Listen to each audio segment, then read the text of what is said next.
Hello, and this is the Cadillac Kid. You've probably realized by now that I like American cars and American things. Big, loud, brutish. Recently I met a young man that I call Mad Miata, and he thinks I'm an idiot. He thinks the cars should be small, agile, efficient. He thinks the best cars are Japanese. So I challenged him to a duel. He didn't go for it. Instead, we're going to have a challenge with our cars. We're each going to set out with a budget of $3,000, and we're going to buy an 80s sports car. We're going to meet in this parking garage, and we're going to see which is better. An American car that I picked, or a Japanese car that he picked.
It has a 5-liter V8 engine, pushing out nearly 270 pounds of torque.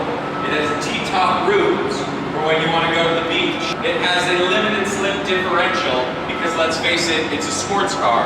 If it didn't, it wouldn't be a sports car. Let's see what my foolish young friend has brought from the foreign market.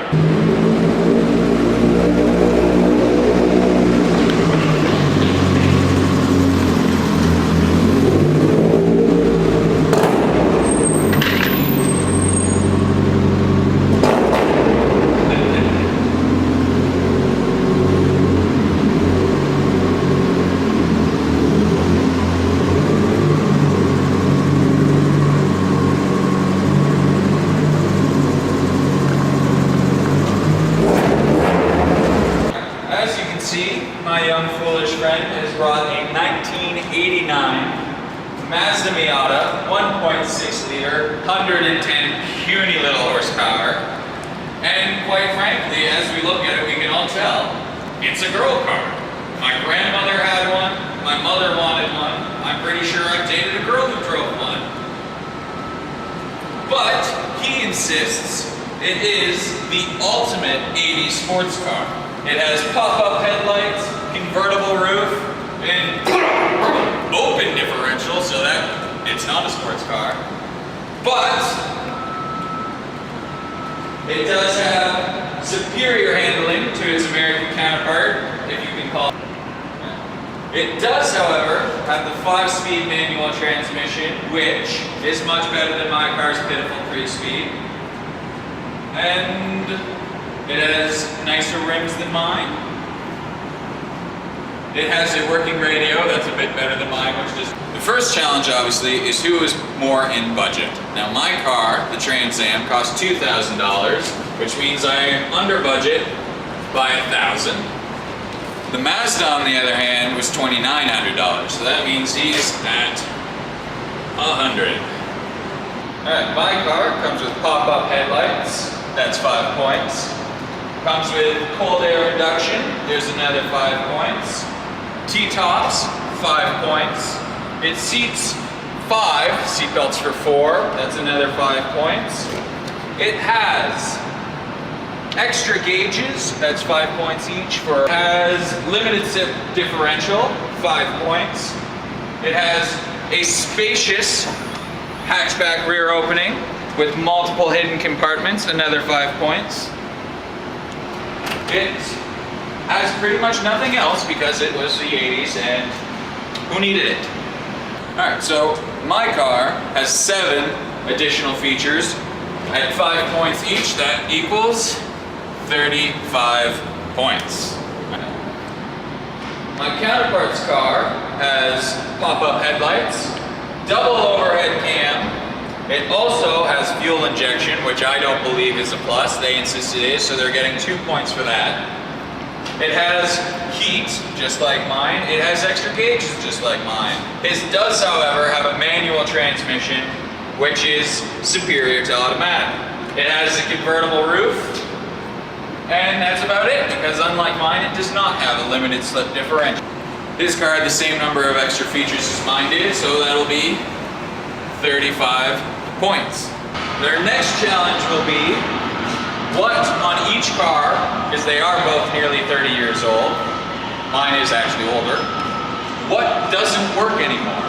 Now, on the man Miata's car, he has surprisingly few issues. One being the wiper fuse blows every time he uses it. This is Nova Scotia, it does rain quite a bit.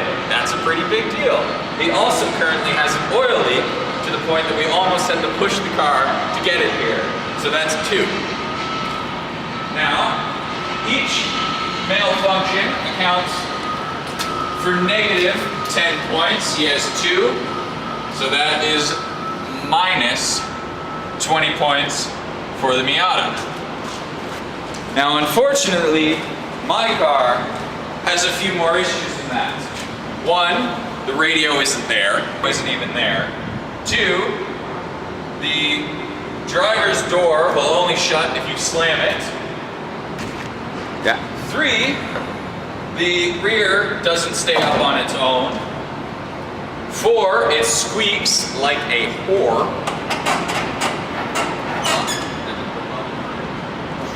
And 5, if you don't run it for a couple of days, you have to prime the fuel pump in order to start it, which takes about 30 seconds. And given that it's a carburetor, if I want to go anywhere, I have to let it warm up for a couple of minutes. Alright, next, since both these cars have some form of convertible roof, we're going to see which can be undone the simplest and fastest. So first, the Miata. You have to come in here, and they have 2 latches that can be conveniently done from one side of the car. And voila! That took all of maybe 20 seconds, and I've never even done it. On my car, however, you must first open the rear, and seeing as mine's broken, prop it up with a piece of wood. You must then come back, and similar to his, the simple latch, pop it out, put the top in the back, run around, pop this one as well, and voila, you're done. Unfortunately, that took a little bit longer and was unnecessarily more complicated than the Miata, so I am going to have to concede that the Miata has a more convenient convertible roof. Now, we have decided that whoever could put the roof down the fastest would get 500 points. So for the Miata, 500, and for me, 0. Unfortunately, the Mount Miata reminded me that on top of the other problems I mentioned, the gauges don't always work, and for this $2,000 car, I have also spent quite a bit of money fixing various problems. So, I'm going to subtract 100 points altogether for everything that is broken. And now, let's tally it up. The Miata 100 points for being under budget, 500 points for being able to put his convertible down faster than me, so we're at 600, minus 20 points for the issues he's had, so we're now at 580, plus 35 points, so we're at 215 points. Okay. Now the superior American car, on the other hand, I was $1,000 under budget. However, I did lose the convertible test, so no points there. I had quite a few things wrong with my car, so minus 100 points, I'm at 900, plus 35 points for my extra features, meaning 935 points. So, I've conclusively proven that the American car, for a budget, is the better vehicle to get.